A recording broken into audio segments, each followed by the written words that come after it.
ka one-time settlement ne ka OTS, kan long ka scheme ban Kyrshan, Iaki Trai kali kamay, kiba Daven Siew, Iaka Khajana kali, kiba dang sa ateng, kum ka fitness, bat kiway ki jing Siew. Kabala pelat pajba ayaka, da sembut menteri rangba ka Sorkar jela, uba Siew balang dhar, uba longru, menteri katna transport.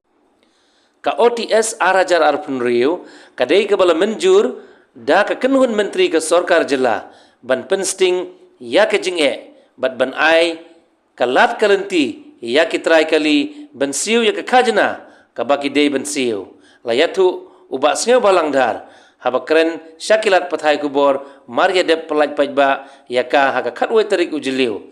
Bat ban rabru, Iaki Trai kali, ba kinsdang no ban Siew nadu kane kasngi.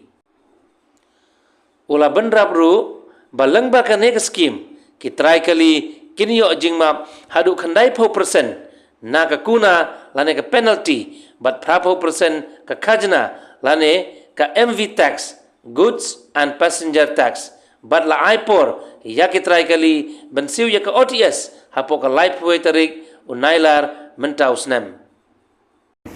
Passing the camera for the last few weeks, so finally today we have come to the launching. So I'm very happy to announce that. So our beloved people can come aboard and be grateful for their benefits. Yes, sir. From to ang nagaling ni kung Sorkar nila kamta magaling na ba ay kublay karpang yung team joan na po yung transport department ni officer.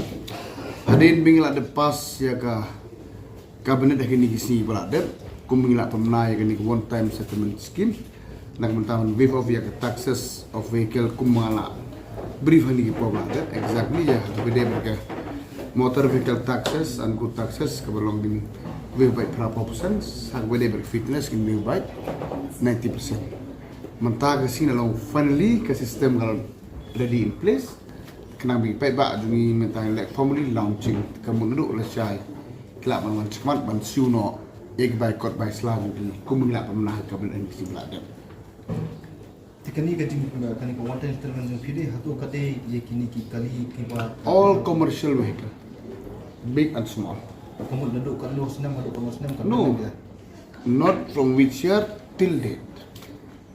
Whatever dues has been there, so they can come and clear the dues as per the formula which has been structured by the government as per this.